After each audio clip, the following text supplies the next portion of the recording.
Hey, what's going on, guys? Today we're gonna be doing a video because I haven't seen a lot out there.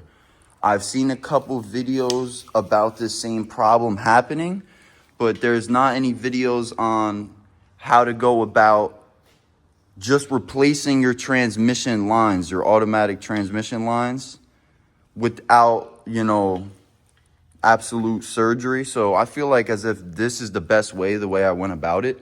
And I just want to put a video out there to show you guys, a quick video on about how I went to get these lines out and what we're going to do to prevent this from actually happening again, because it's a very common problem with the 335s. The 5 Series with this motor has a little bit extra room in the front. With the 335s, I don't know if it's maybe a heat problem or it's something rubbing, but I've seen videos online with this exact same thing happening on this top hose, so I'm going to start showing you the steps about how, I'm not going to show you everything, so at first, we took the charge pipe out, the blow off valve, your vacuum lines.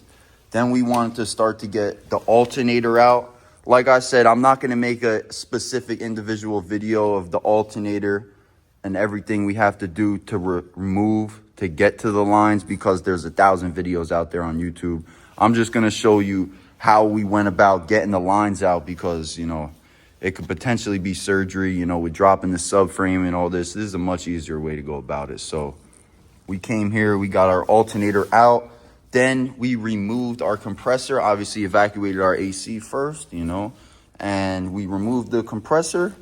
And once we got that out, we was able to, of course, remove our belt, before any of that, and, get our power steering pump, where we just got it off by the banjo bolt, and we pulled it up here and just put it right here. And we had room after that. A lot more room, but we was still hitting the radiator. So what we did, we drained the coolant, we took the radiator out, and after we did that, we was able to snake and wiggle it and pull it out. Okay, I'm gonna show you the best I can of us actually routing it and how we get it back in. But first, I'm gonna show you what we're gonna do to prevent this from happening again here. All right, here's another one we got from a part out car. It's pretty good condition, but we went and we wrapped it with some, nice tape, like heat protectant tape, good tape.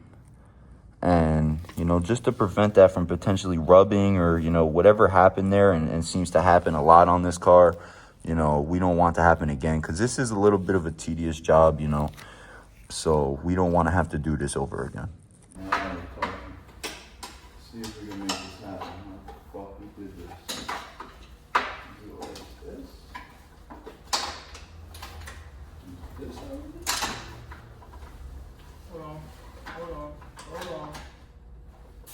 Hold on.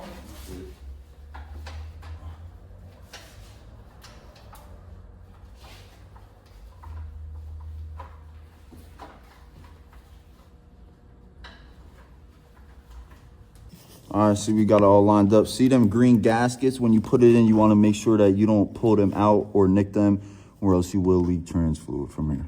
Can you get it on there? No. Not even close.